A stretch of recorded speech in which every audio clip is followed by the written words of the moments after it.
June 16th, 2026. This is the Arlington County Board of Equalization hearing. All 5 board members are present. We do have a quorum, and there are 6 cases on the agenda. The first case is RPC 040370008 at 3812 North Nelson Street.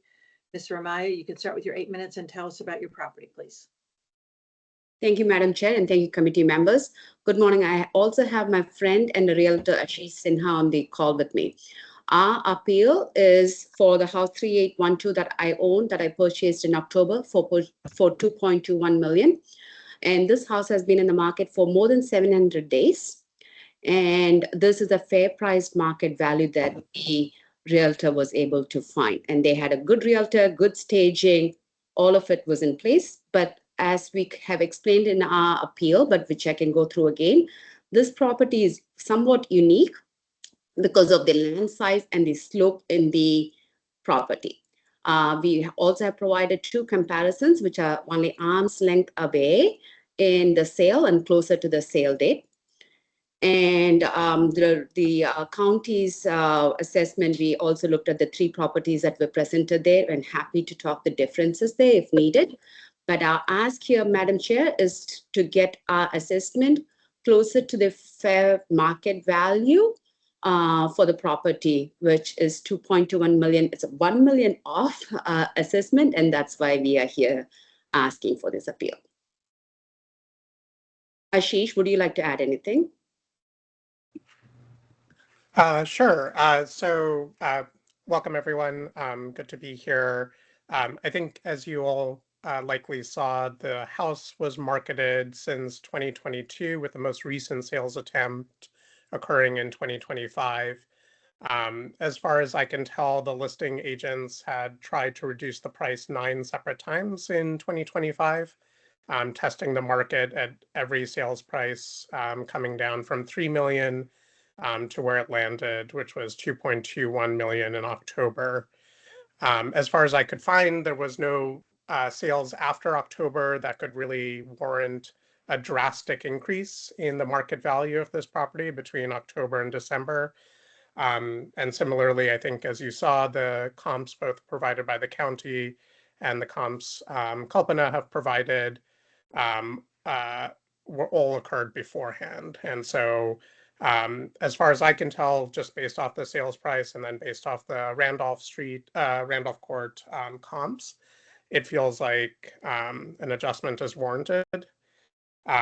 The other thing I'll just note is the county had included a couple comps, including 3036 North Pollard Street. That is a house that had a significant assumable mortgage, particularly with interest rates where they are.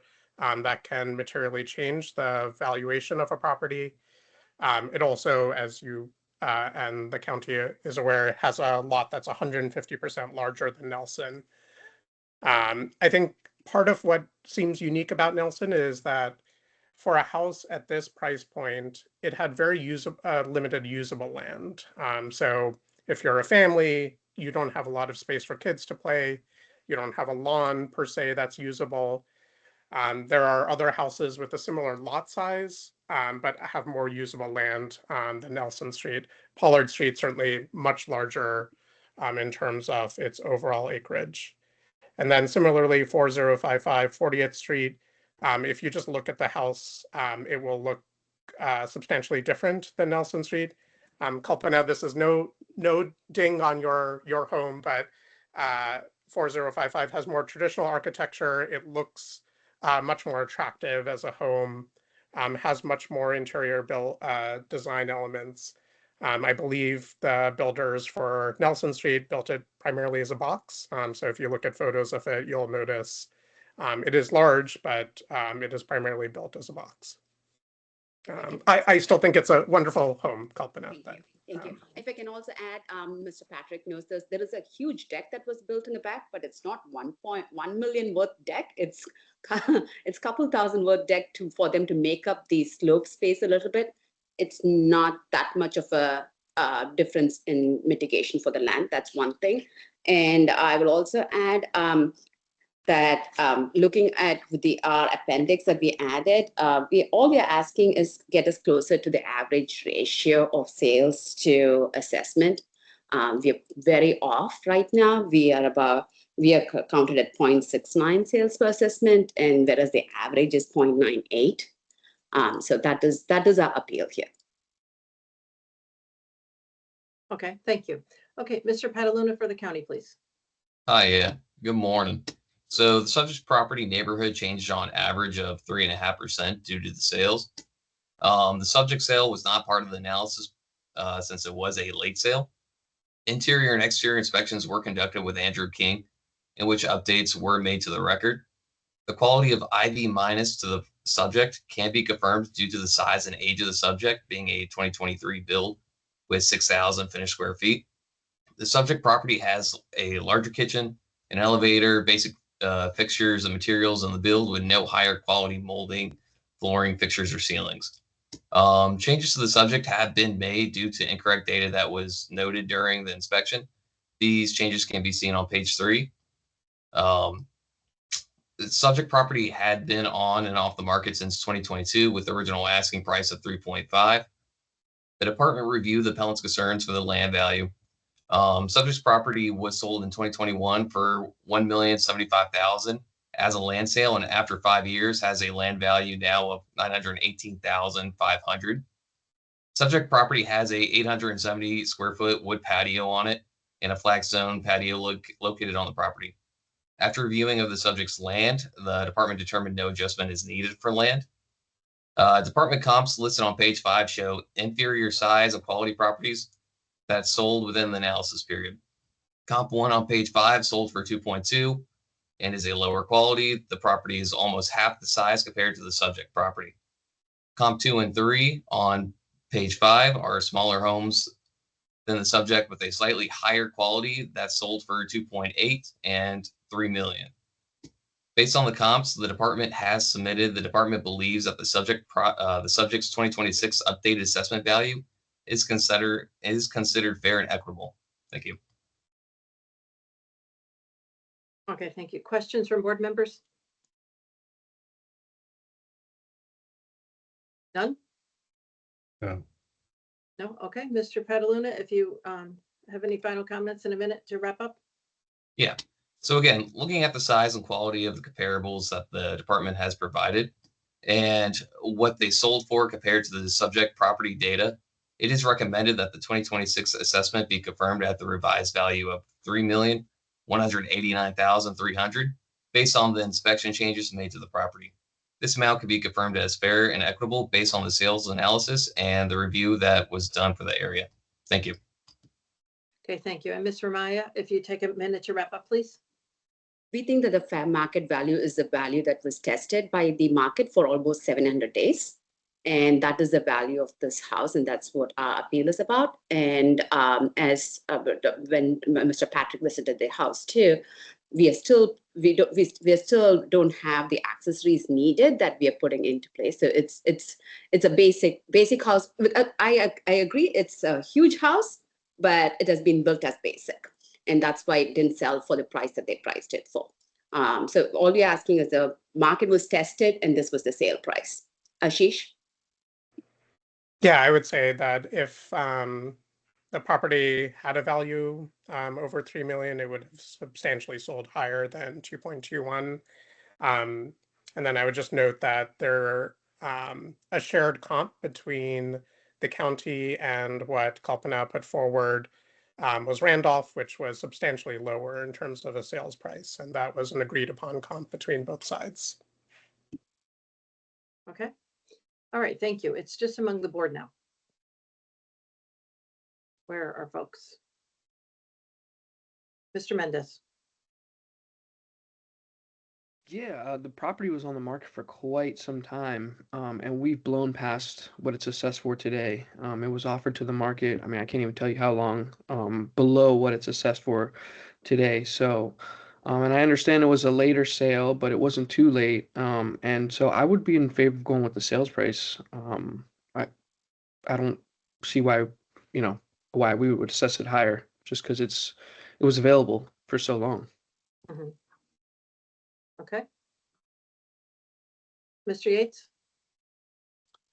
Well, in trying to analyze the comps, both theirs and the counties, I don't know why it took so long to sell. I can't identify anything in the description of the property, but the size difference, the square footage, the bedroom or bathroom counts, etc. Looking at the land values, I can't come up with a reason why it really needs to be that low, given the comps. Okay. Mr. Penaranda or Mr. Pace? Mr. Penaranda? Yeah, I'm having the same kind of issue with like Mr. Yates. You know, we can go as we did before with other properties with the sales price, but there is a big difference. You know, there's the size, the square footage that this house has compared to the other homes that were offered as comparables. It's just, it's not a little difference. You know, it's a big square footage difference. Yeah, but I agree. I mean, the time that it took to sell, I think they just started with a really high price and they ended up renting it for a year, I think. But yeah, I don't know if I can go that low, but you know, with the, the sale itself is comparable, so I'm in between. Yeah. Mr. Pace? I think with $1 million difference, that sale only being 2 months outside has a lot of weight. I'm again, you know, I don't necessarily know if it should be that low, but I think the sales price is telling you that the county's number is way too high. And so that's why I'm leaning towards the sales price, even though it's slightly out the window. Right, and it would only be for the 1 year, because then it would go back to sales, which apparently there are sales. So I don't know. I'm with you, Mr. Penrod. I kind of struggle in between the two because it's such a huge difference. Yeah. But we have, from a standpoint of equalization, used the sales price. And again, it wasn't within the period, but it was certainly close enough and in the, on the market throughout the entire period. So I guess if push came to shove, I would go for the 1 year back to the sales price. So where are you, Mr. Yates? And Ms. Renronda? Yeah, I'll be okay with going. Yeah, I just back don't want it to sales price revert for the back. year, Okay, for all this right. year, Somebody like to make a motion then? Sure, I'll move that we reduce the 2026 assessment to the sales price of $2,210,000. Okay, we have a motion. Do I have a second? I'll second. Okay, a motion and a second by Mr. Pace. All in favor? Aye. Opposed? Okay, there are no opposition. So the assessment for this year only is reduced to the sales price of $2,210,000. Thank you. Thank you, board. Thank you very much. Can we leave, Mr. Rosa? I'm sorry? Are we allowed to sign off? Yes, ma'am. Okay, thank you very much. You're welcome. Bye-bye. Okay, we need, I see Mr. Bynes and Mr. Butler. There we go. Okay. Next case on the agenda is RPC 200242243 at 4401 4th Street North. Mr. Butler, you can start with your 8 minutes and tell us about this property. Good morning, ladies and gentlemen. The discussion is the subject property is located at 4401 4th Street, and it was constructed in 2012. So it's roughly 14 years old. The subject of our appeal is fundamentally a request that the NOI, the actual NOI for 2025 be applied to this property. We looked at the individual assets surrounding this property, and we looked at the expenses. We operate in Arlington County roughly about 4,500 apartment buildings. We are diligent in terms of our applications with our income and expense reports and our filings. And we filed a appeal to the Board of Equalization, basically as a protective measure. There was a supplemental proposed reduction that we would like to have continued to look at for both this property and actually the next case as well. If we do have the opportunity, can I share a document that might help on the screen? Yes, Is sir. that possible? Okay. Yes, sir.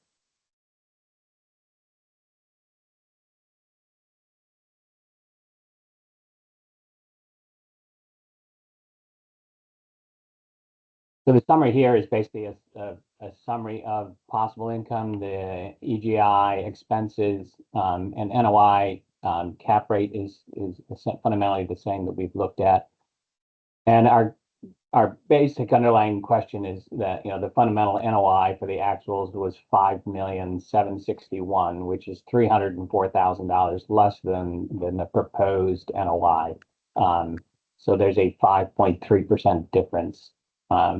And if you look at the actuals from 2024 and 2025, there's actually was a reduction, the majority of which was a result of operating expenses going up. The details of which were supplied within our income and expense reports. And the underlying proposed items was really just a percentage of the EGI. So our ultimate request is that we would get a reduction in the value down to the $1,001,084, and that be applied for this property.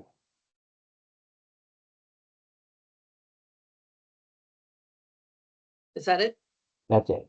Okay, thank you. That's all Okay, we're will looking you for. take your shared screen down and, All right, give me a moment. okay, Okay. okay, and then Mr. Bynes for the county, please.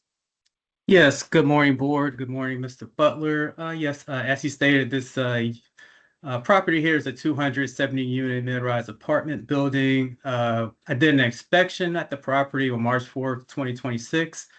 I will be focusing on the summary sheet on page 4 of the BOE packet. If we look to column E, these are the income and expense actuals that were provided by the appellant. If we look at the apartment income, we can see when compared that with what we have for our projections in column D, those were our projections were actually right in line with what happened at the property in 2025. Also, our parking and other income were slightly higher than what was achieved at the property there. Ultimately, the GPI was for the county was slightly higher at 0.72% higher than the actuals at the property. Also, if we take a look at the EGI on the county on column D, we were about 2% higher than what happened at the property in 2025. The major difference between our model and what happened at the property are the operating expenses. We did take a look at those operating expenses. We agree with most of them, but we did take a look at some of the maintenance and repair expenses, mainly the plumbing repairs, flooring repairs, electrical repair. Those were significantly higher than what has been what happened at the property in the past, and those appear to be one-time expenses. If they are not, we will continue to take a look at those and take into consideration those in the future. We also saw there were some appliance replacement for end of life cycles that were included there too. So with that information, if we take a look at column F of the summary sheet, we did make some revisions. As we can see, we did a slight adjustment to the apartment income. GPI was slightly higher at 0.92%. The EGI was higher at 2.19%. Based on the income and the rent roll projections that were provided. We did make adjustments to the operating expenses, we moved those higher to 24.5%. If we take a look at columns C and B, that's significantly higher than what was accomplished, what was achieved in those years for 2023 and 2024, which resulted in an NOI that was reduced from our original assessment. Also, it was slightly higher than what was achieved in 2024, and that resulted in a lower revision of $105,078,300. I also like to note this is lower than the 2025 assessment also. With that being said, I'm open for questions. Okay, thank you both. Questions from board members? I have a few. Okay, go ahead. Mr. Butler, do you intend on giving any rent increases in this next calendar year? Actually, the opposite. We're showing rent decreases in both new leases and renewals in this submarket. And is there anything to suggest why 23 and 24 expenses were lower than what you're projecting in 26? so I think it's really the age of the property. What we're finding is fundamentally, once a property hits 12 years old, you're going to spend a lot more money on repairs, specifically plumbing repairs, appliances, fundamentally equipment purchases. So that expense line item historically will always go up as the property ages. That's all I have. Okay, thank you. Anybody else? No? Okay, Mr. Bynes, if you take a minute to wrap up then. Yes, again, I think me and Mr. Butler are fundamentally in line, except with the operating expenses. I would just like to reiterate that the 2025 operating expenses were 15.46% higher than the previous year. That's a really high jump. So we did recognize that expenses are higher, so that's why our revised operating expense in column F was achieved. And we just, again, ask for the board to take our revised assessment of $105,078,300. Thank you. Okay, thank you. And Mr. Butler, if you take a minute to wrap up, sir. So I think our suggestion is to apply the current actual expenses, operating expenses. You're going to see an increase in fundamentally repairs and maintenance for this property as it ages. You're also going to see an overall increase in insurance expenses. We're finding that portfolio wide, so there's an increase there. You're going to see a lot more in terms of payroll expenses increasing because obviously we've got increases in underlying pay rates that's happening throughout our portfolio, but specifically for this property. So I think it's not just one expense, it's a series of expenses that add up to that difference. Okay, all right, thank you both. Okay, it's just among the board. This is close. You know, I don't know, I look at from the standpoint of the expenses. I mean, when you look in line 161719 for the adjusted, I don't think it's that far off from it. And, you know, we wouldn't correct it for such a small number in the other direction. So go ahead, Mr. Pace.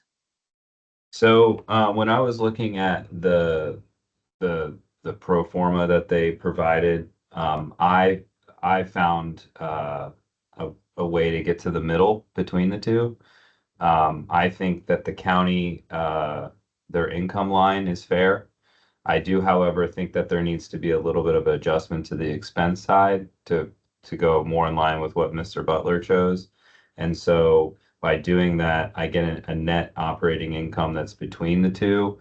That gives us, with their cap rate, a value of $103,213,000, which I feel like is a little bit more fair because it takes both accounts. Because, like Mr. Butler said, his building is rising in costs, which I don't think the county fairly represented, but I do like the county's income number because I feel like they did capture that analysis. So my suggestion would to go to a number that's between the two. And what did you use for expenses? I used an expense ratio of 25.8, which gives us our expenses at $2,049,903.74, with the NOI at $5,883,160.26, which when you divide by the cap rate gives you your value of 103,213,337.94. So it lands in between the two numbers. All right, other folks? Mr. Mendez. I did something very similar to Mr. Pace. However, I used the actual income in column E. I thought it was just a little bit overstated, and then I used the county's expenses in column F because they said they went through and gave them a good look. So, and then you apply the 4% for vacancy and collection in the middle, and the number I came up with was 103,814,000 even. Okay, Mr. Penaranda or Mr. Yates? Mr. Yates? Turn your microphone on, please.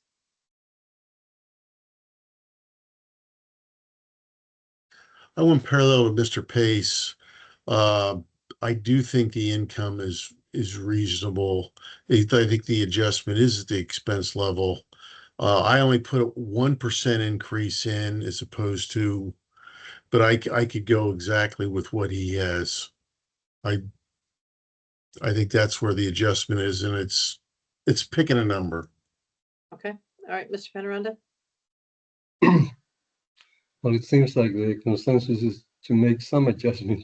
I did not make any adjustment because I thought, like Mr. Pace asked, about the rates there, if they would be increasing or not.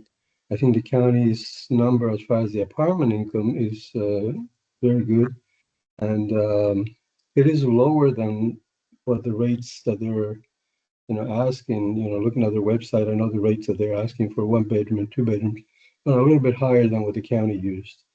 And I normally try to compensate what the income would be against expenses, but in this case, I think I'm okay with the revised assessment.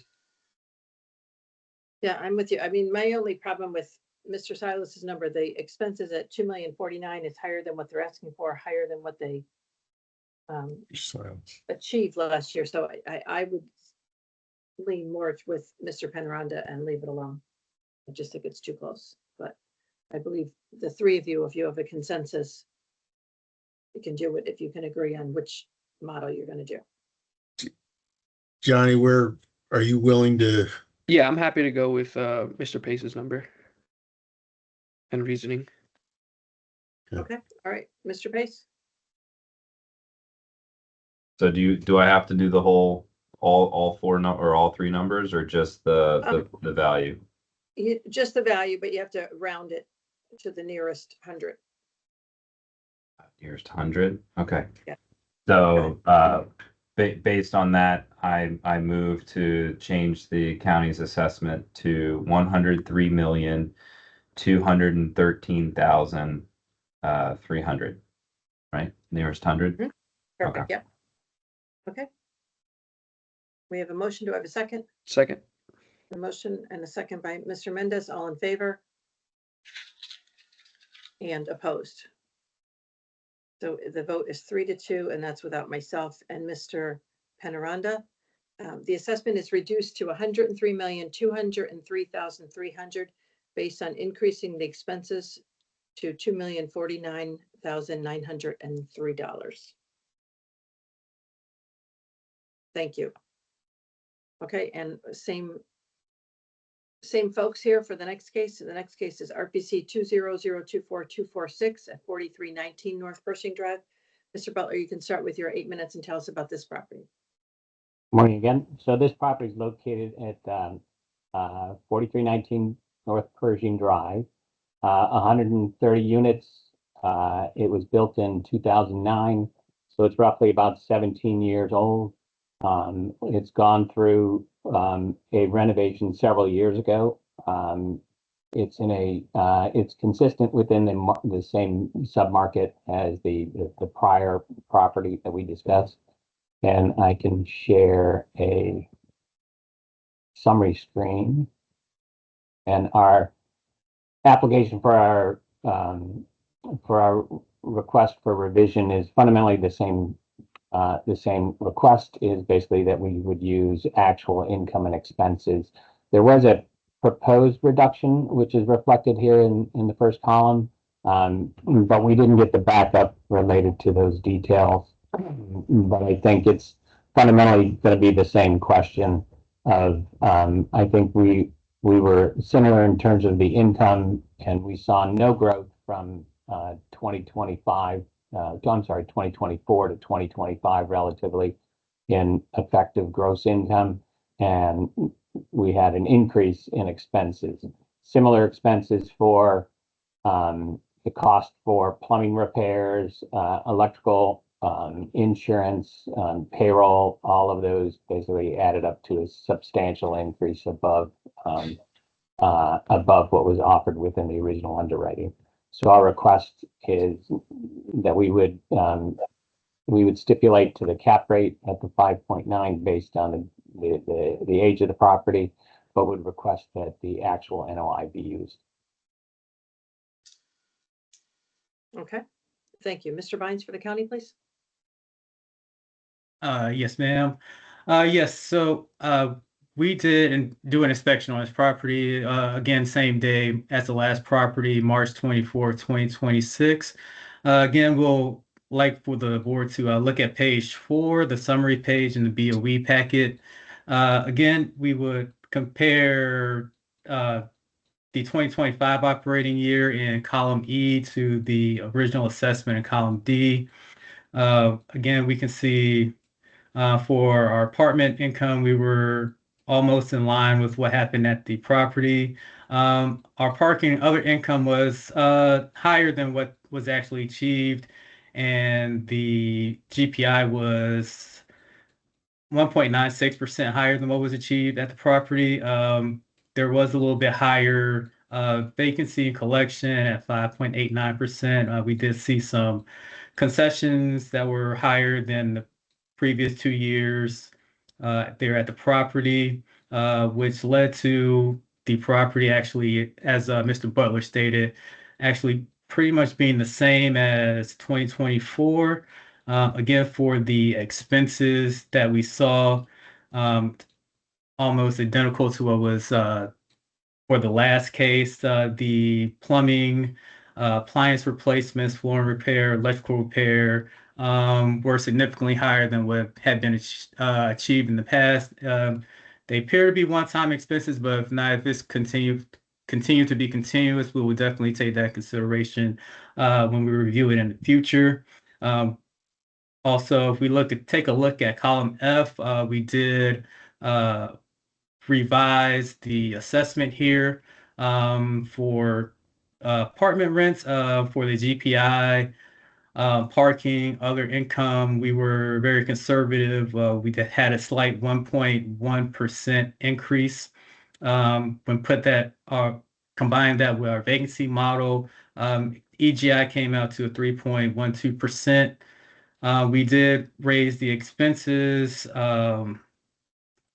percentage to 26.6%, which was higher than the 24% that we used in column D.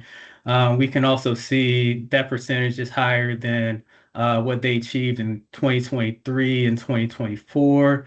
That led us to a NOI that was pretty much in line with what they did in 2024.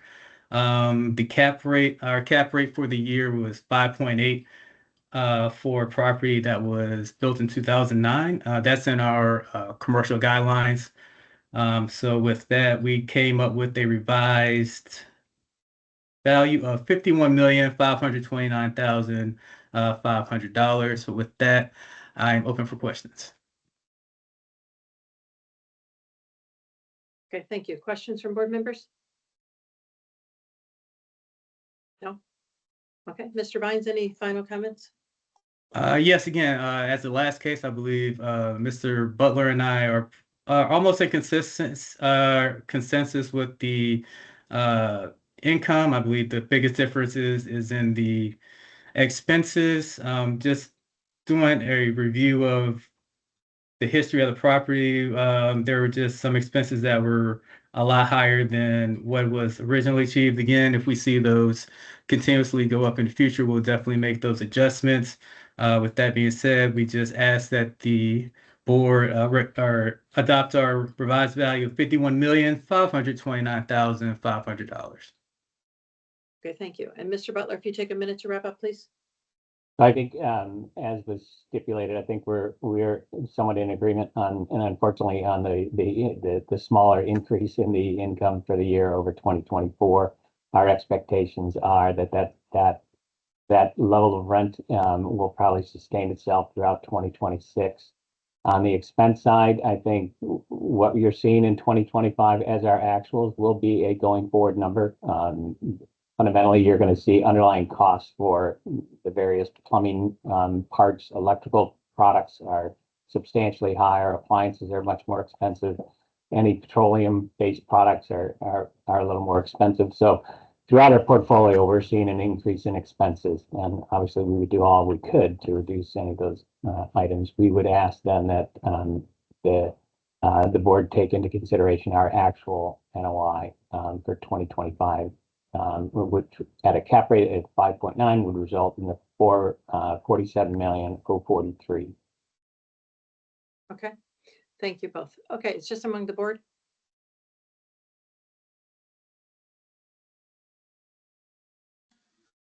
Mr. Penaranda. Yeah, I think this case is more supportive of what I was commenting on the previous case. I think assessment is more than reasonable with the revision. Looking at the NOI, it's almost similar to last year, and this is a reduction from last year's assessment. And I think the expenses are reasonable, considering that the main increase they have is to the maintenance, which is almost double. And I think the county did a good job in the revision. Okay, I would agree. Anyone else? Mr. Mendez? Yeah, I would agree. I have less of an issue with this case. I think I would confirm the revision. Okay, Mr. Yates, Mr. Pace, anything different?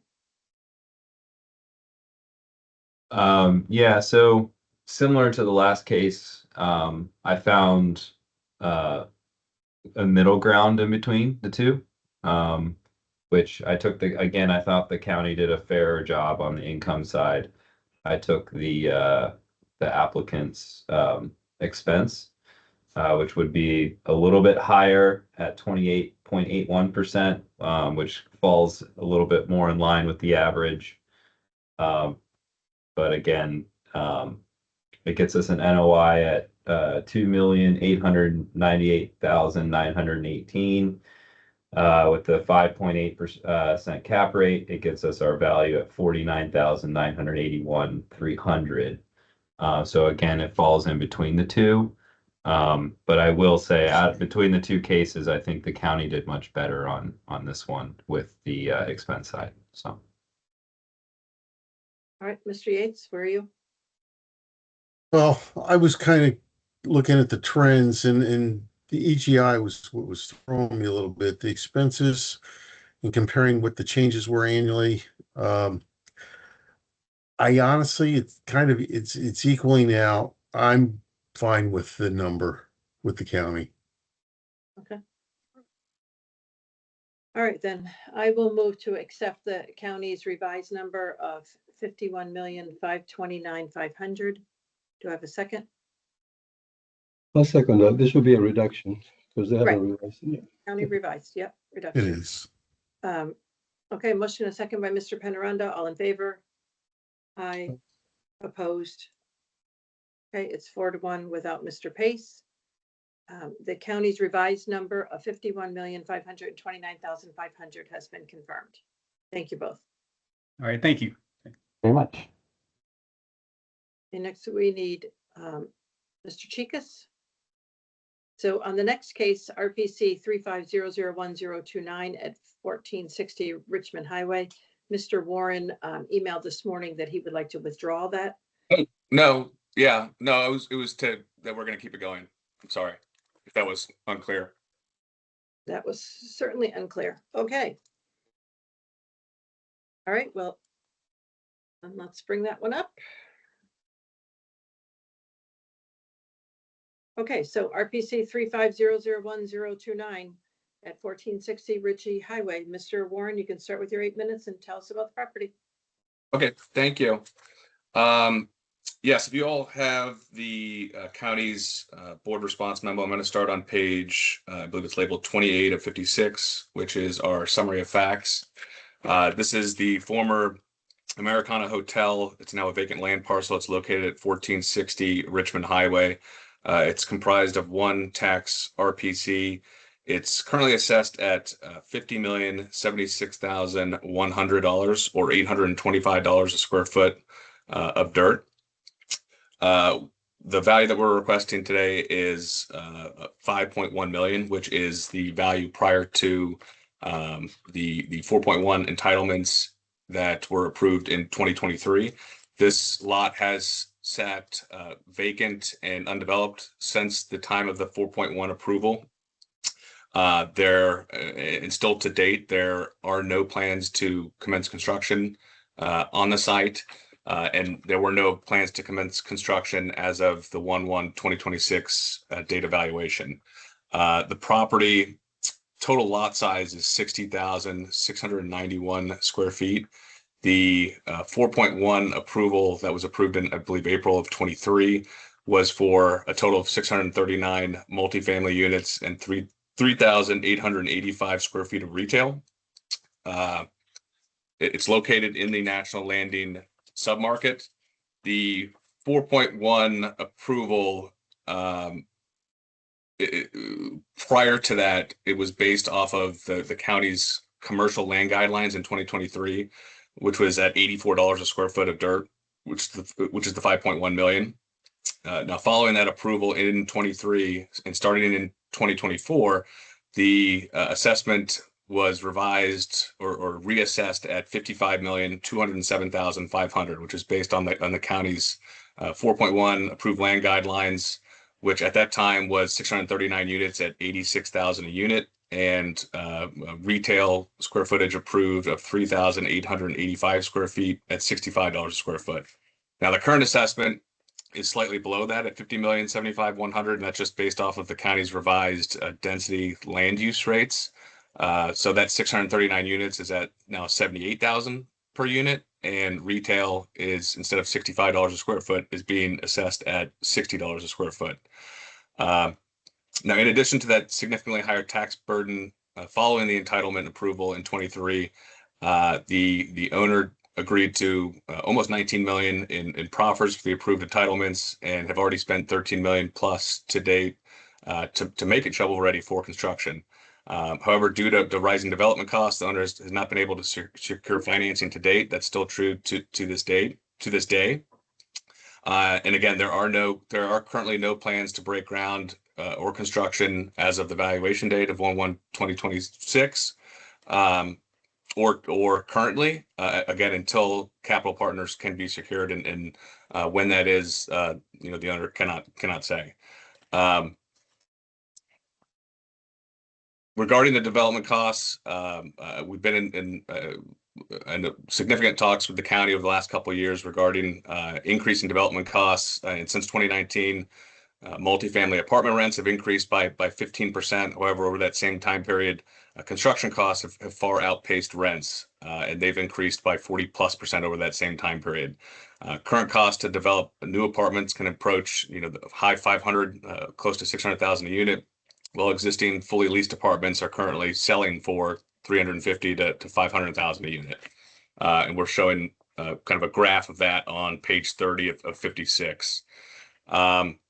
We previously noted and shared with the county that their current methodology is to assess 100% of the improved entitlements based on their 4.1 land valuation guidelines, but they don't consider any of the holding costs or state of the market if the project is not economically viable until years in the future. There are neighboring tax jurisdictions just to the south, city of Alexandria, for example, that do take these holding costs into consideration.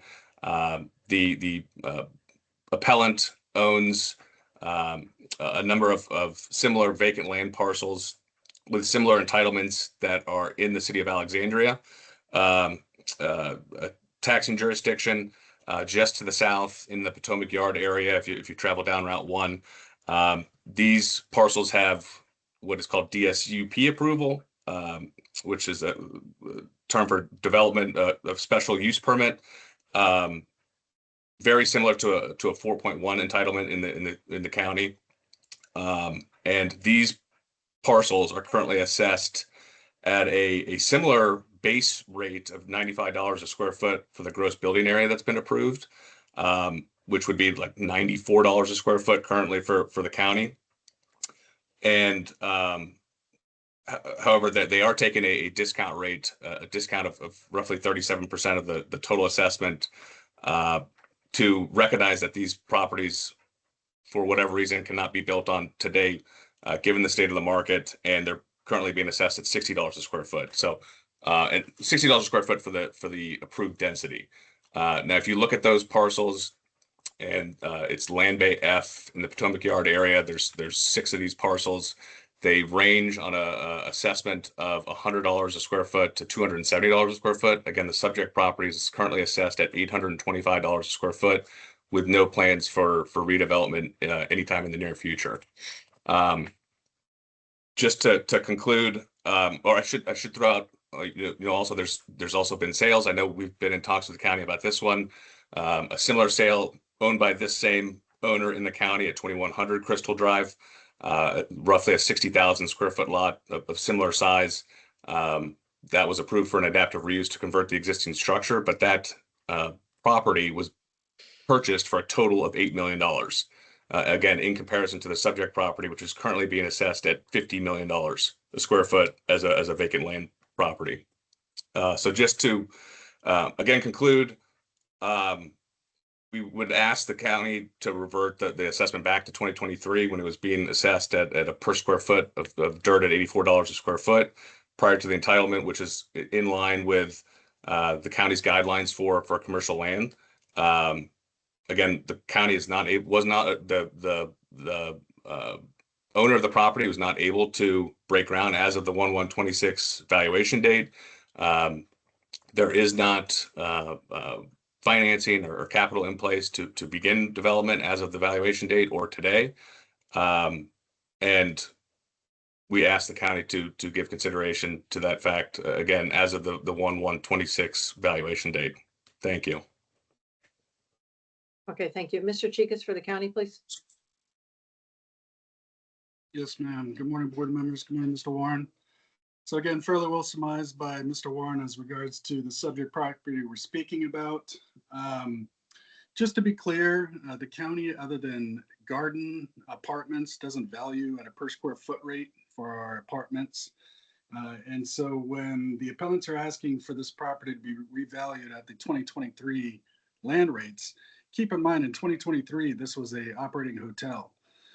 So very different land rates, very different size, 105 units at 50,000 per key versus, again, I believe it's over 400 units and retail, 639 units and retail.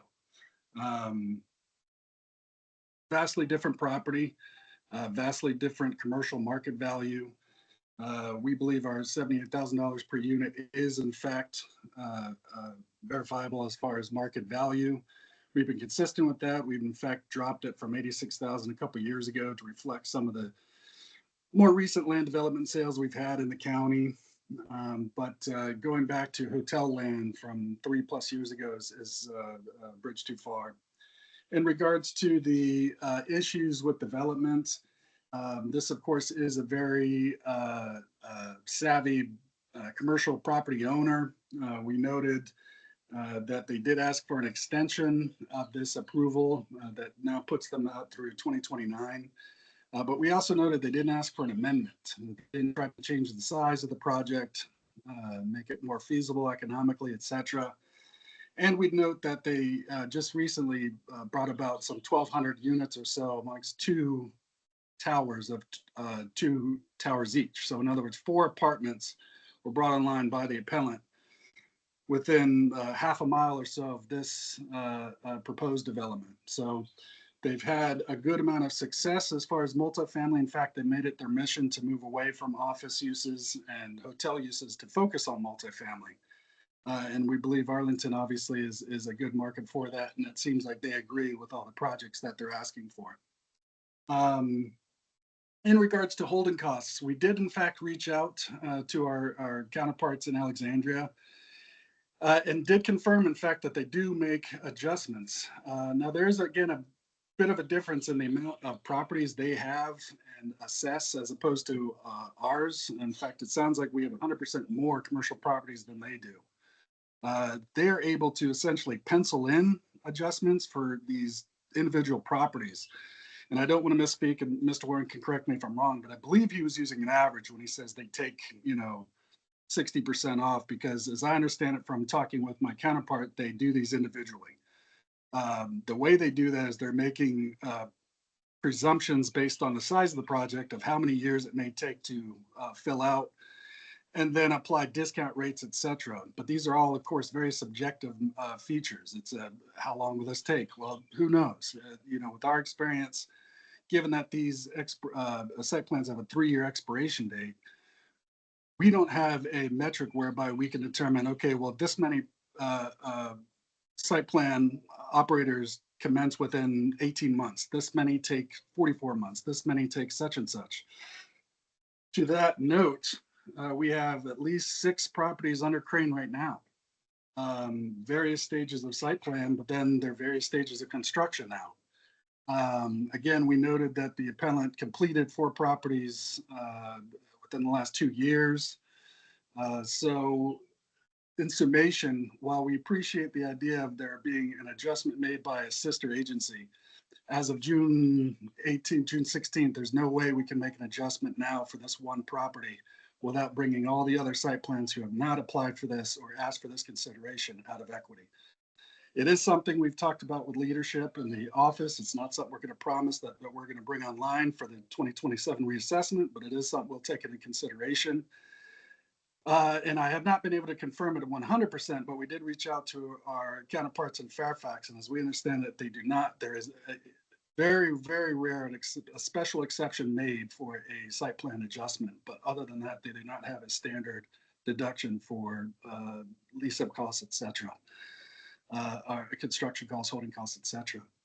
That being said, given the savvy nature of the property owner, given the inability or the lack of asking for an amendment to change the property that was site plan that was approved, given the very different market ability and market value of the lands that are being requested for valuation as opposed to what has been approved in the legislative action by the county board, we do believe that the original value should be confirmed at $50,076,100. Thank you. Okay, thank you both. Questions from board members? Mr. Pace? This is for the county. So is this value based on what will be there or what's currently there now? Yeah, all site plans are valued based on the legislatively approved site plan that was requested by the owner. So this is the market value as of January 1 for the land that was approved and the retail that was approved. Okay, any final questions? Mr. Yates? For Mr. Cheekas, I really do understand. I think you made a good argument for some of this. The one that I'd like to explore a little further is the discrepancy between that the appellant brought up between rent increases and a 40%, roughly 40% increase in construction cost. Given, yes, there's been change in the value per unit, but how do you feel about the 40% construction increase historically, and the impact that has? We're seeing it real time, and that's not to be glib, but we're seeing that real time with the advent of these conversions. We are hearing that obviously is more appealing factors to, rather than build up, you convert. To that point, this applicant has actually been very involved with that as well. They have 3 projects that have been approved for conversion. That being said, we do understand that the costs of high-rise are more, as we understand it, are being at a higher level than those are garden and or mid-rise. But of course, high-rise has the density and the market appeal as far as getting more people in one spot. You know, again, without being glib, it's a bit above our pay grade as far as figuring out the market value of those costs that are associated. We hear them from the owners. Where we would see them show up would be in sales, either on the sales of those completed apartments or those sales of development shovel-ready project that are in place. From there, we can derive a bit more of a land rate. But of course, land rate is a contributory factor to the total overall value. So as far as the improvements, obviously are going to be affected by the rents that are in place. As the appellant noted, rents are also going up, maybe not at the same pace, but they're also going up year over year over year. Okay. Any final? Okay, Mr. Chikas, if you take a minute to wrap up, please. Yes, ma'am. Again, just as far as the appellant's request to go back to hotel land, again, that just doesn't make much sense given the marketability of this is now as a shovel-ready apartment that's been approved by the county board. Even if they wanted to go back to hotel, they need an amendment to do that. Obviously, again, as economics were on the horizon, they felt that a hotel was not of highest and best use and requested to build a high-rise multifamily with mixed use. As we've noticed, while they did ask for an extension, they did not ask for an amendment to change the provisions, which would allow them to build something more economically feasible. Given that they've asked for an extension, given our land that we have provided for as far as evidence of market value, we do believe that the property should be upheld at confirmed at $50,076,100. Thank you. Okay, thank you. And Mr. Warren, if you take a minute to wrap up, please. Yes, again, just to reiterate, as of the valuation date for 1/1/26, you know, it was expiring. It was expiring, would have been, I think, April 1 of this year. But as of the valuation date, no approvals for renewing that had been in place. That snapshot in time, as of the valuation date, there was nothing in place to commence construction, similar to what's been in place and for the last 3 years since the entitlement. They have not been able to build secure lending or capital partners in this endeavor, and so it sits again still vacant until the market kind of justifies that this construction can commence. But right now, it's being assessed at $825 a square foot for just the dirt that it's sitting on. And again, you're seeing similar properties in this immediate area that, again, 2100 Crystal Drive that just sold for $8 million of a similar size and lot as the subject. And with that, I'll close. Thank you. Okay, thank you both. All right, it's just among the board. I mean, I guess I'll start. This is the first site plan that we had this year. I'm sure we're going to see several of them again, as we have in previous years. But, you know, the plan, you know, the idea is if there's a site plan on it, it's assessed on the site plan. If they wanted to abandon it and get rid of it, well, then they could have chose to do that before the end of the year, and they didn't choose to do that. So I don't see from a standpoint of equalization that there is any room to make any adjustment on it. I mean, it is what it is. They know that when they apply for the site plan, when they renew site plans, it's all there. And, you know, I don't even understand why we continue to hear these cases, you know, year after year, but I'm not for making any change on it, but other folks. Mr. Yates. Mary, I do agree with you, and I don't see how to change it. I have 2 things. While they have not obtained financing, they have other projects they've been working on and moving forward. I don't know if they've pursued this financing yet. We don't know that answer. That may just be off to the side. Yes, absolutely. I do have a problem with the $78, but I have no way of coming up any better than Mr. Cheekus with the adjustment for additional construction costs, which we all know exist. Right. Which all the properties would have that. Yes. So. Okay. Mr. Pace? Yeah, I mean, I'm with you. I feel for the appellant because it's a vacant lot, you know. But I feel like missing that site plan amendment kind of binds us a little bit to what the county has assessed. I think my bigger issue is that we're not just talking about the property, we're talking about the business owner and their other activities, which I feel like is a little irrelevant to looking at the site plan. So with that being said, I feel like there's not much we can do here because the proper paperwork was not filed. Okay. Anything different, Mr. Mendez or Mr. Penaranda? No, I think you guys have said everything. All right, then I will move to confirm the county at the assessment rate of 50,076,100. Do I have a second? I'll second. Okay, a motion and a second by Mr. Yates. All in favor? Uh, Aye. Opposed? There are none. It's unanimous. The county is confirmed at the 50,076,100. Thank you. Thank you all. Have a good day. You too. Okay, we have Mr. Harmon. Yes, good morning. Okay, good morning. Okay, the next case is case 5 on the agenda. RPC 27002004 at 1130 South George Mason Drive. Mr. Harmon, you can start with your 8 minutes and tell us about your property. Yes, thank you, Madam Chairwoman, members of the board. Chris, good morning. Happy 2026 season. This is the market rate multifamily entitled land portion of the Barcroft apartments that are at Columbia Pike and George Mason. Our appeal begins on page 38 of the county submission. As you can see on the grounds listed on page 38, the issue on appeal is how the county arrived at the value for those entitled multifamily units. The county board approved entitlements for construction of 264 units in the middle of last year. The assessment values these entitled units at $65,000 per unit. Now, the assessor's office, they did not provide a sales comparison approach. We assume they're using one, but this is something that was requested under statutory authority at the beginning of the year.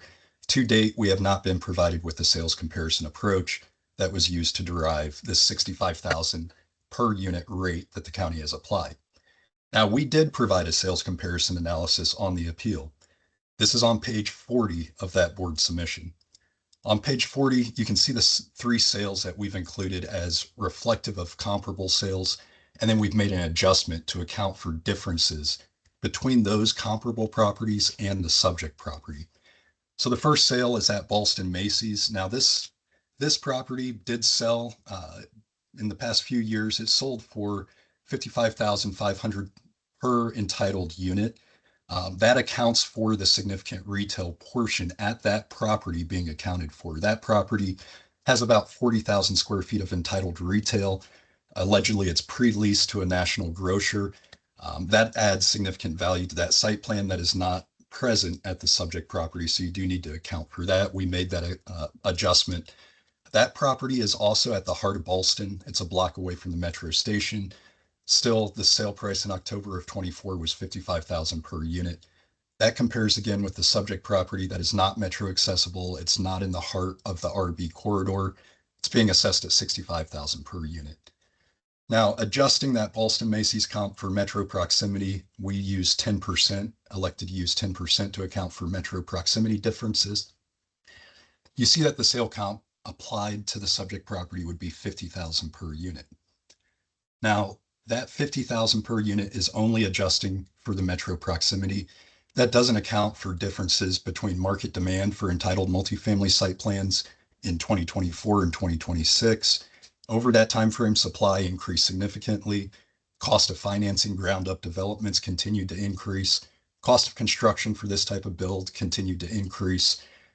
Market rents actually decreased countywide in 2025. Vacancy and collection increased over the course of 2025. So a lot of market changes between the time of sale of this Ballston Macy's and the date of value for this property. A lot of negative changes in the market. The next sale, 4420 Fairfax, also right on top of the Ballston Metro. That property sold for $47,000 per entitled multifamily unit. Again, adjusting that one based just on the metro proximity gets you to a value of $42,000 per entitled unit for the subject property. The third sale comp we looked at was 3200 Wilson Boulevard in Clarendon. That's the Binghamton Center site plan that sold.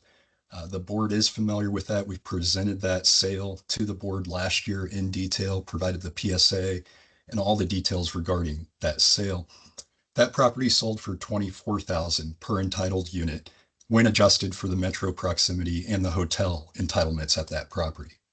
In sum, the average of those three sale comps is $38,600 per entitled unit when applied to the subject property.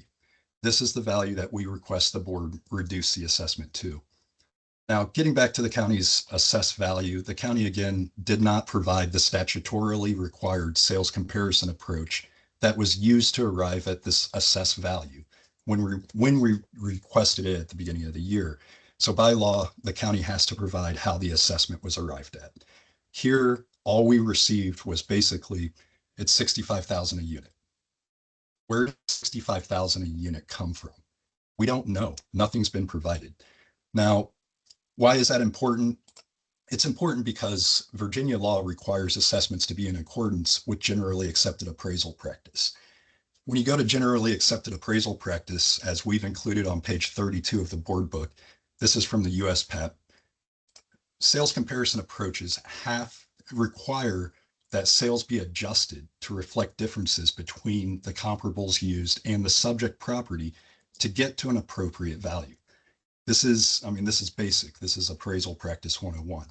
If you've had an appraisal on a home purchase, you've seen this. The appraiser pulls nearby comps, adjusts for differences in location, geography, layout, topography, what have you, to get to an accurate value of the subject property. None of that's been done for this assessment. Now, the county did provide to the board. It was not provided to us prior to this hearing, or I'm sorry, it was provided in preparation for this hearing, but not prior. The county did provide a sales chart, but it's just that. It's just a list of sales. There's no comparison analysis as required by appraisal practice to account for any of the required elements that must be accounted for according to generally accepted appraisal practice and by extension Virginia law. The county's sales list does not adjust for time of sale. It includes sales going back to 2020 when the market was fundamentally different than it was on the date of value 2026. For instance, demand was outpacing supply. Rents were increasing year over year. As of January 1, 2026, rents had been decreasing. Supply had been increasing, rents decreasing, demand decreasing, vacancy increasing. Construction costs increased from 2020 to 2026 at least 30%. Clearly, multifamily land that sold in 2020 needs to be adjusted to account for market differences that occurred over those 6 years between the time of sale of the comp to the date of value for the subject. None of that's been done on the county's analysis. The county sale list also does not compare the cost of financing or the cost of construction from the time of sale to the date of value.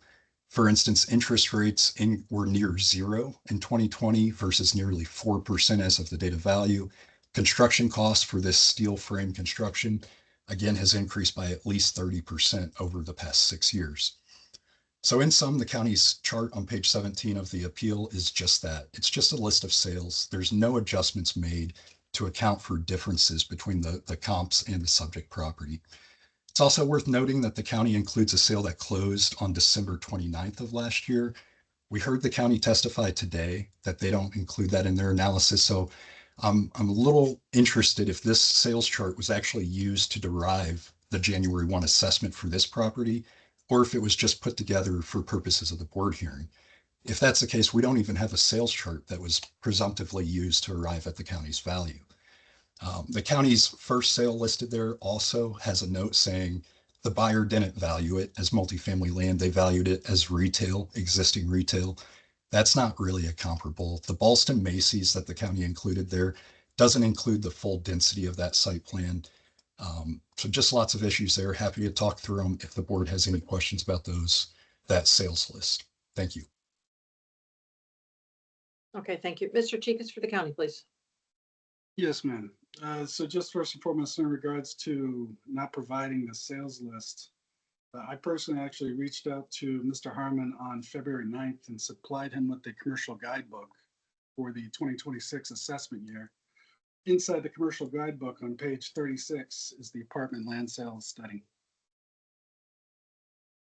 In regards to our listing of sales, again, I've used that word before. I really don't want to sound glib, but at the same point, we ask not let the perfect be the enemy of the good. When we're talking about these adjustments made, I believe the appellant asked that we take each subject and then make a list of comparables. Irving and or Deidre can verify this for me, but we have 3,000 plus parcels that we value. So the idea that we'd be able to take those each as a subject and then apply 4 or 5 comparables to them is again a non-starter. It's not what's done with mass appraisal. More common on the fee appraisal side, as the appellant noted. If you purchase a property, you can have that fee appraiser look for 3 or 4 comparables that are based upon of your subject property, but not when you're doing swaths of properties. In regards to the market sales that are listed of these development properties, I'm not sure where the appellant got the idea that we don't use sales throughout the end of the year. We don't use sales post January 1, because obviously those would have no effect on our January 1, 2026 or reassessment values. But through the end of the year, we absolutely record those sales that are recorded vis-a-vis the land records. And just looking at the first 2, they support 65,000 a unit. First one was approved for 88 units. Sale price achieved indicated 66,500 per unit. Non-metro. This is Columbia Pike. Second sale, the Hotel Pentagon redevelopment site, approved for 531 units, purchased at $94,162 a unit. Again, very much non-metro. This is Glebe Road. Right off the bat, they're indicative. Again, as we look through these sales, we would love to have more information where we could do paired sales analysis and potentially make some adjustments to these. But at the same point, when we're talking about all the sales that occur in the county, all the parcels that have occurred in the county, this is essentially 2, 4, 6, 8 sales that we have developmental shovel-ready sales of. That's what it is. It's not just a listing of sales, it's the listing of sales. It's what we have. This very much verifies and supports our contention. In fact, if you look at the average of approved plans, you look at the average of metro adjacent plans with approvals, even the non-metro plans with approvals, they're all well above our current land rates. In regards to the actual property itself, we believe that the appellant misspoke. In fact, this is the should be the committed affordable portion of the approval that was approved vis-a-vis form-based code for this property.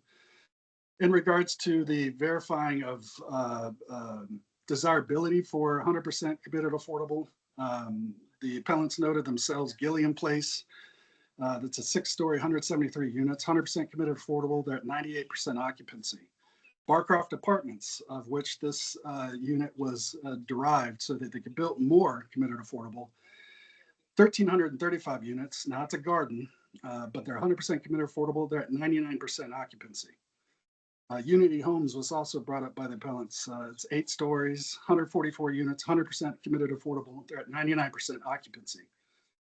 Arlington Mill Residences, 4 stories, 122 units, 100% committed afford. They're at 98% occupancy. We researched that there's approximately 6,500 committed affordable units in Arlington, and as of June 8th, 109 were listed as available. That equates to a 98% occupancy rate for the committed affordable units in the county. We've spoken before about the desirability for these committed affordable units. We believe this verifies that. We believe that the market study of land supports the land values. We do ask that the board confirm, based on the legislatively approved county board action, to give this enhanced density. We do ask that board confirm this property at $6,051,000. Thank you. Okay, thank you both. Questions from board members? Mr. Pace.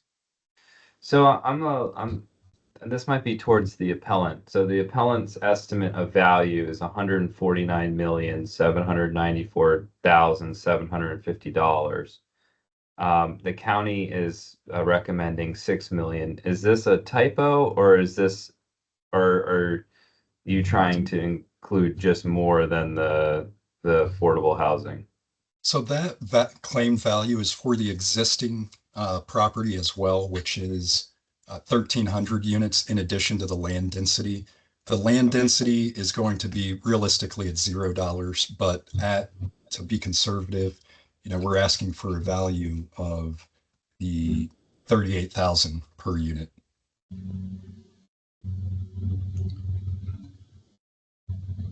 Okay, any other questions?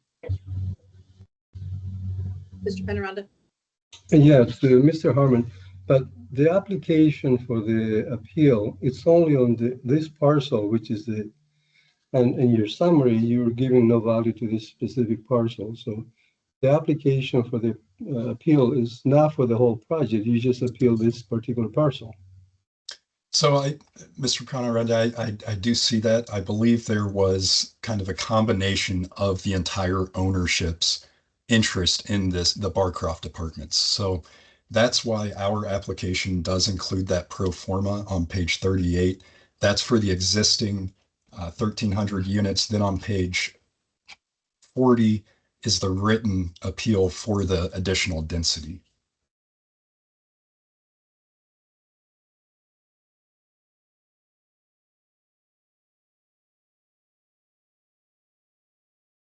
Okay. Okay, and I just have one question for Mr. Harmon. You had mentioned, I was writing information down on your sales comparison model. But you were referencing that the county was using 65,000 a unit, when I believe the 110 units, they're using 55,000. Did I mishear you? You did not. I misspoke. I swapped Okay. this case and the next case. Okay, The next I case was is like, for when I the wrote that, market. I'm like, So wait, I'm not seeing 65,000 anywhere. So I just Yeah. wanted to clarify that. Okay. All right, any final questions? Yeah, I have one for Okay, Mr. Mr. Race. Scheitz. So just to compare apples to apples, he's going for the full thing. What is the county's number with the already existing plus the 110 committed? Do you have that number available? We don't, because they're not valued together. This is not Okay. part of that economic unit. Okay. The approval, which I think we included on page, we included the approval that the county board mentioned specifically just this one parcel. Okay. On page 9 of 76, they mentioned only 4230 Columbia Pike, RPC 27-002-004. Okay. Thank you. So the other- the Mr. other property Pace, is valued separately.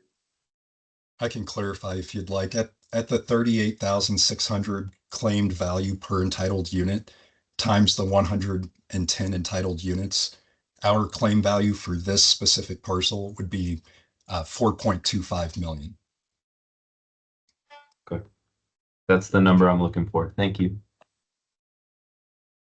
Okay. All right, Mr. Chikas, if you take a minute to wrap up then.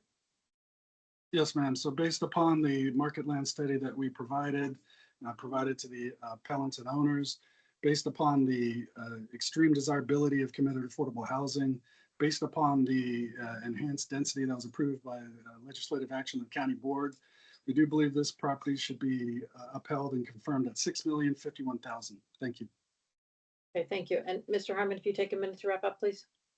Yes, thank you. The issue isn't the value of the property once it's built, it's the cost of building it. Committed affordable units are not cheaper to build than market rate units, yet their income potential is severely restricted. These approvals are restricted to 60% of AMI. That's lower than what's required at the high end of 80% of AMI. 100% of the units are restricted to that 60% AMI threshold. That's where you run into the issue with the land. You're still going to pay $500,000, $600,000 to develop it, but then you can't recoup that cost.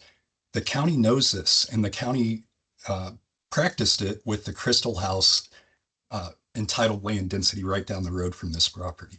The county owned the development rights to the additional committed affordable units at that property. 75% of those units were restricted to 80% of AMI. The county gave those to a developer for $0, acknowledging the cost to construct this type of multifamily property far exceeds the return that you're going to get on it. Thank you. Okay, thank you, Bob. All right, it's just among the board. Where are folks? Mr. Mendez. Yeah, similar to the last case, I don't know if I can, move on the unit price, but I do think that the county should add some way to, because as Mr. Harmon mentioned in his wrap up, I mean, there's 60% of AMI as opposed to 80. I wish they could factor that in somehow, but I don't see how I could make a change today. Mhm. Great. And I mean, once it does convert over and they're rented, then they do get the ability to use the lower rents when they go to an income approach. But that's certainly down the road once it's developed, but other folks? Mr. Veneranda? Oh, Oh, I'm sorry. sorry, he was on mute, so I thought.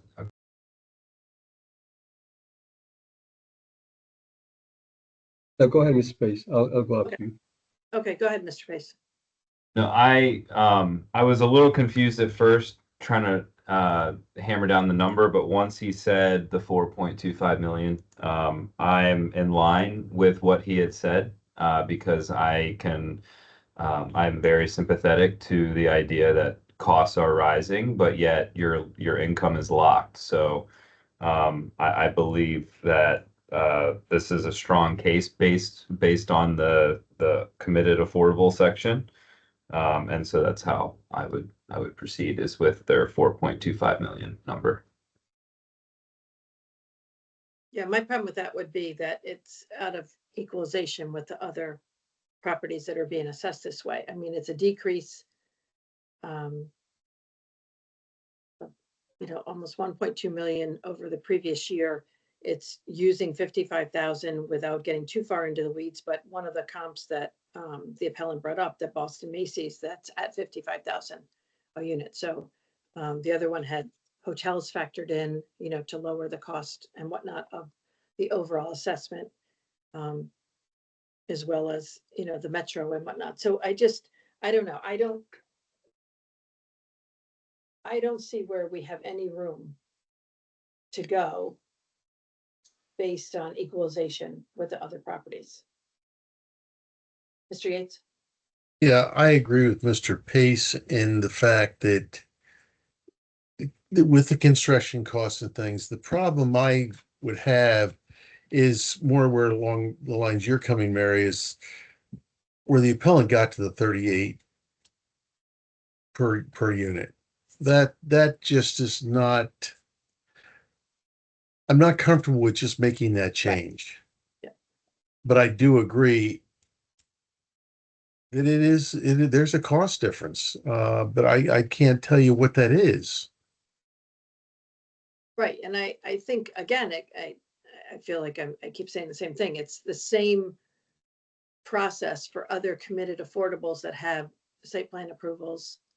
We know they're going to be more expensive to build, whether they're affordable or not. It's just construction costs are up, but you cross that bridge when you get to it. And also, once it becomes in operation, then you would go to the lower income levels from an income and expense standpoint. So I don't know. Mr. Penaranda, where are you? I agree with pretty much everything that was said. I can't see any way to make a change at this point. I'm okay with the assessment.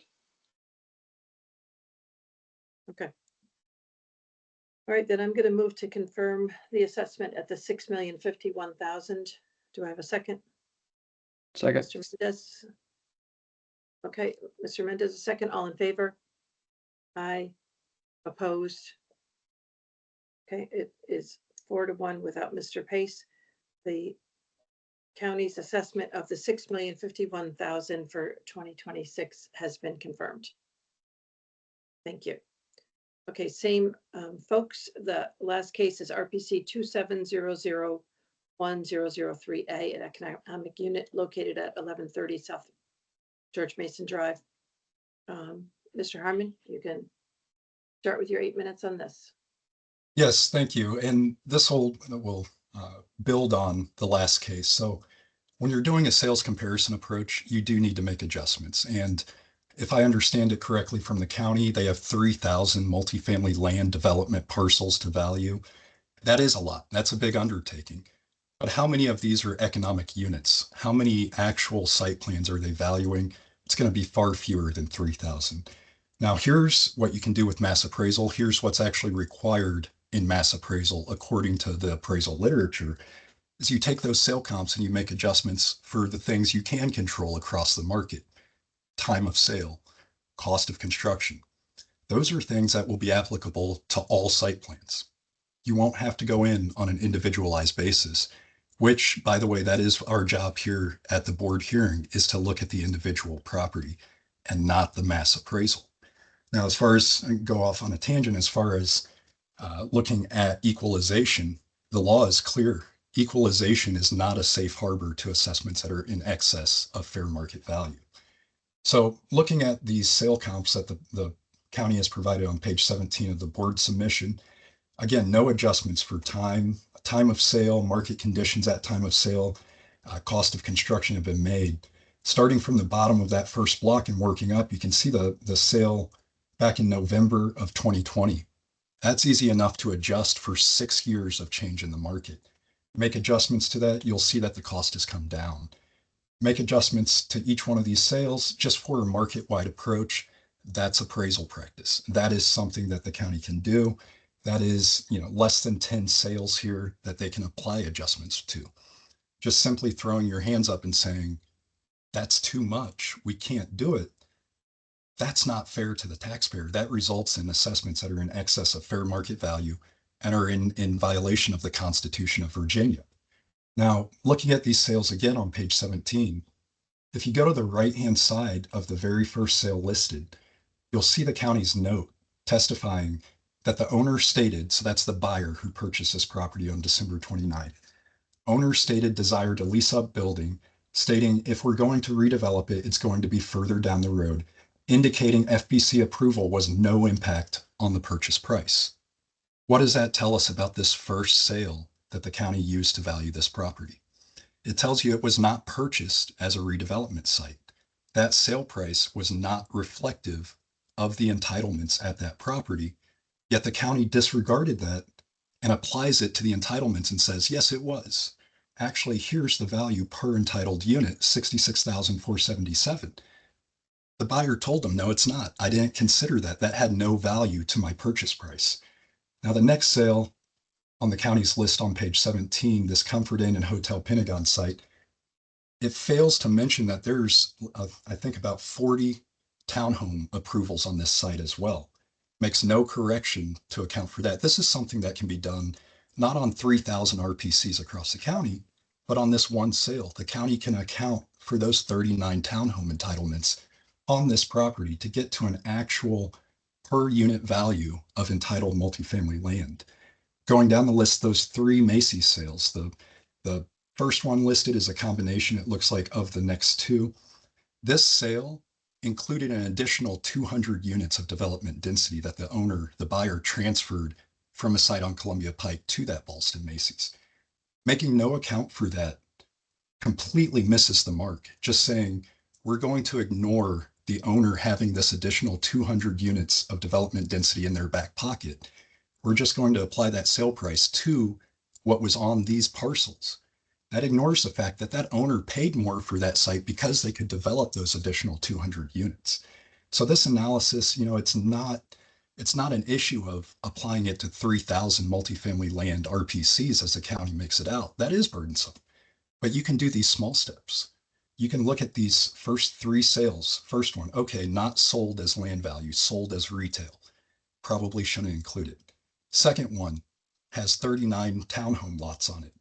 Okay, we should adjust for that. Third one, this one has an additional 200 units of development density that the owner had in his back pocket. That's reflected in that sale price. That can be adjusted. So these adjustments can be made by the county just on this page on these less than 10 sales to get to a reflection of the actual market on January 1, 2026. You can go down the list. The next one, 4420 Fairfax, that one's at 47,000 a unit. That one's adjacent to the Ballston Metro, well below the current assessment on this property that isn't even near a metro. Then the next sales, you're getting into 2022, 2021, much different market. You can make these adjustments. The county has an office full of appraisers. They're educated in appraisal practice. They can apply appraisal practice to these sale comps to adjust it to come up with a uniform rate to apply to all properties. Those adjustments haven't been made. We supplied the literature that tells you, walks you through step by step. Here's how you make adjustments. You adjust for these differences on the sale comps. And not even looking at the specific RPCs, but looking at these sale comps for time of sale to the date of value makes a big difference. Interest rates went from 0% to 4%. Construction cost increased 30 to 40%. Demand is now below supply. Rents are decreasing. Vacancy and collection was, I believe, 5.8% on average across the county. These can be factored in. These should be factored in. This needs to be, by law, factored in to arrive at fair market value as of January 1. That's what we request the board to do today, is make adjustments to these sales to reflect the market as of January 1, 2026 for this property. Thank you. Okay, thank you. Mr. Chikas from the county, please. Yes, ma'am. So we heard a lot of testimony about all these adjustments that should be and can be made, but not one in which he advised how to do it. In fact, there wasn't one that was provided with this appeal, but there was one provided with a future appeal. And we actually reached out to Mr. Harmon and asked, did his adjustments come from an outside appraisal or were they created in-house at Wilkes Artis? If they're from an appraisal, could we be provided with a copy? How are the adjustments calculated? Normally on a sales adjustment grid, there'd be some kind of a key that would advise the reader what these adjustments were and how they were applied.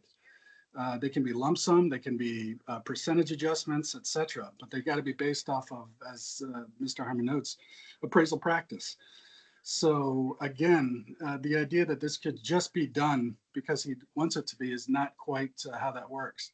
When we're looking at sales comparable adjustments, you start with a subject. It goes on the left-hand side of any kind of adjustment grid. Then you would provide a number of comparables, and those comparables are then deemed inferior or superior. Those comparables then have adjustments made to define that inferior and or superior status. Again, the traditional use of these grids are that if they're inferior, a positive adjustment is made. If it's a superior comp, an inferior or a negative adjustment is made. But they have to be explained and nuanced as opposed to just do it. So again, we're not quite sure how we would apply sales adjustment grid to all of the properties that have land on them to support each individual land adjustment, because it sounds like what the appellant wants is for each subject to be valued on its own with a set of comps adjusted for that subject and then move on to the next property. Again, find comparables, adjust it, and adjust that subject. It's not what we do at the mass appraisal level. Again, don't let the perfect be the enemy of the good. These are sales that are listed. These are sales that support market value. You can see that time and again. Again, even these non-metro sales support our metro adjacent properties. Specifically dialing to this property that's being appealed. Again, this is a 100% market apartment. Again, well located in regards to proximity to other projects. The Whitmore is less than a third mile away from the subject, 7-story market apartment, 219 units, 97% occupied. Across the street from the subject is the Centro, 7-story market apartments, 366 units, 94% occupied. Westmont's opened doors 2+ years ago. 6-story market apartments, 250 units, 93% occupied. Pike 3400, a half mile from the subject on Columbia Pike. 6-story market apartments, 256 units, 257 units, 97% occupied. We've made the case that we believe the land studies we have support our value at 65,000 units. We've made the case that there's desirability at this particular subject area. I drove past the property this past weekend and noted that the 7-Eleven that was on the subject site, the improvements have been torn down, indicative that this owner is proceeding at schedule to redevelop this property. Given the legislatively enhanced county board enhanced density, legislatively approved enhanced density, given the support for market value, we do believe that this property at 264 market rate units, 6,273 square feet of ground floor retail should be confirmed at a value of $17,474,800. Thank you. If we could have a minute just for Irving to have. Yeah.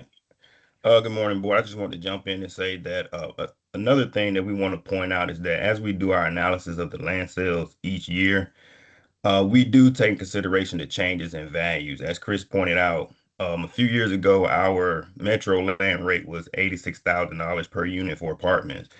Based on the sales that we saw, we reduced that down to $78,000 per unit. Metro, I believe the non-metro area was also adjusted based on those sales. So that is us taking into consideration the change in sales prices over time, as Mr. Hartman alluded to. As Chris stated, we don't have a sales comp grid. Some of the things we do look at are like, are they metro or non-metro? Those are the adjustments that we account for. If the property is in a certain area, we don't look at the different submarkets. We do kind of focus in on site plan approval, PDSPs, and form-based code. As the board knows, form-based code is a little different from the 4.1 site plan approval process. It's a little bit more seamless. It's guaranteed to have so many units that are affordable in it, and that is also only for properties on Columbia Pike. So when you have a limited number of sales, as Chris talked about, that's form-based code. It's hard to make adjustments. It's hard to do a time adjustment when those sales occur in a large time frame. I mean, if we have a sale from 2021 and then one in 2026, I mean, based on paired sales analysis and the appraisal practice, you want sales to be within a shorter time frame, like 3 to 6 months, maybe 1 year. But when you're looking at 6 years or 5 years, it's a little bit more difficult to come up with that paired sales analysis to do a time adjustment. As you know, mass appraisal, I mean, it is a little bit more simplistic than fee appraisal based on the limited data that we have.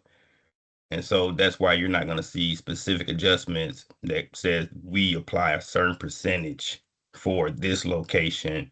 We apply a certain percentage for the time adjustment factor, which has been discussed today. And I just want to give a little bit of context of how we look at our sales when we're doing our analysis each year. Thank you. Thank you. Okay, questions from board members? Mr. Pace. Yeah, so we have 264 units at $65,000 a unit. That number, 65,000, has that been adjusted in the last few years at all? Or is that the same number that we've been using?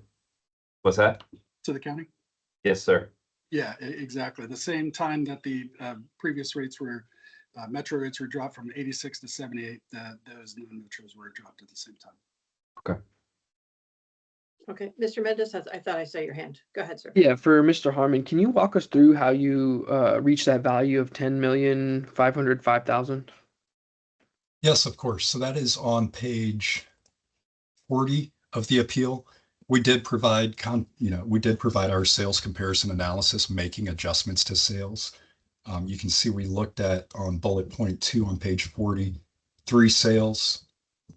The first one, the Ballston Macy's, we took the sale price for the full entitlement at that site, and we backed out the 38,000 square feet of retail. That's, not indicative of the subject property. So we backed that out, came up to an actual sale price per entitled unit, and then took a 10% difference for the metro proximity.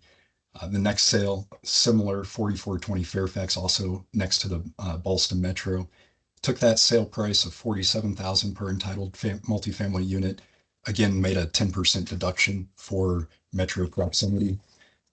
Then the final sale was that Binghamton Center in Clarendon. We did a similar thing there. We looked at the sale price per entitled multifamily unit and made a 10% deduction for metro proximity.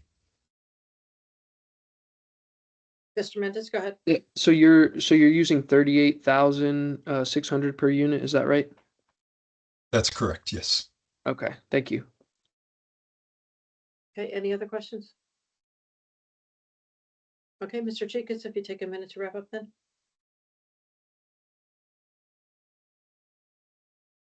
Turn your microphone on, sir. Thank you, ma'am. Based again upon our market sale that was provided to the appellants in January of this year, we just disagree on how they're making their adjustments.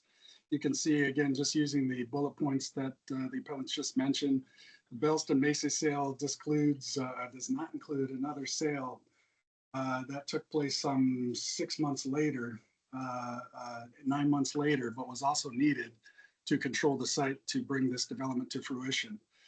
The second sale we didn't even really talked about, but this was encumbered by a lease with the Arlington Community High School, which did not allow development for 3 years. Again, I think somewhere in these notes, we talk about the cost of development and rising costs, and yet this sale was encumbered by a lease that had no kickout clause. So it's tough to imagine that that's indicative of the development cost as opposed to a half-empty office building.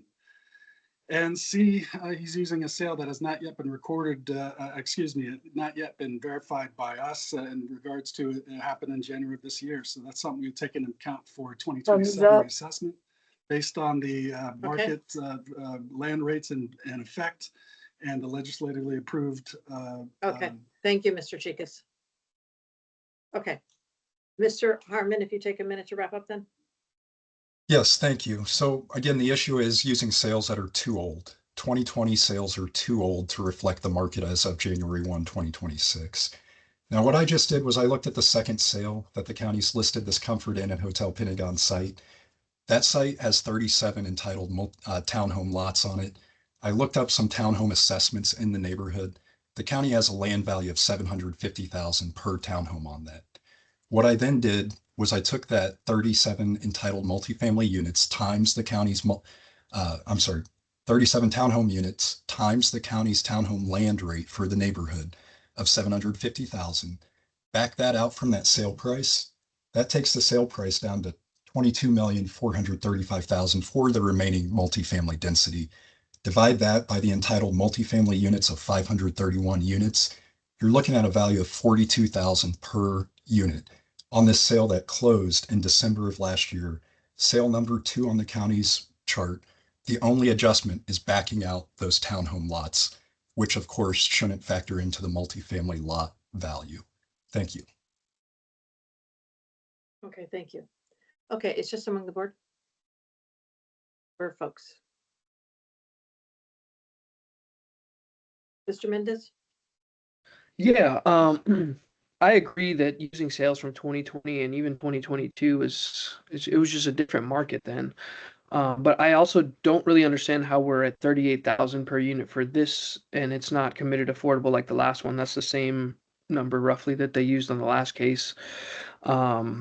So similar to the last case, I mean, I don't see how I can make an adjustment today. I mean, if we go around making adjustments for every single property and, you know, just trying to fine tune everything, we'd have every single site plan appeal their case and we'd be busy all year. So, you know, mass appraisal is definitely not without its faults. But I know that, you know, the county's doing the best they can. Okay. Mr. Penaranda?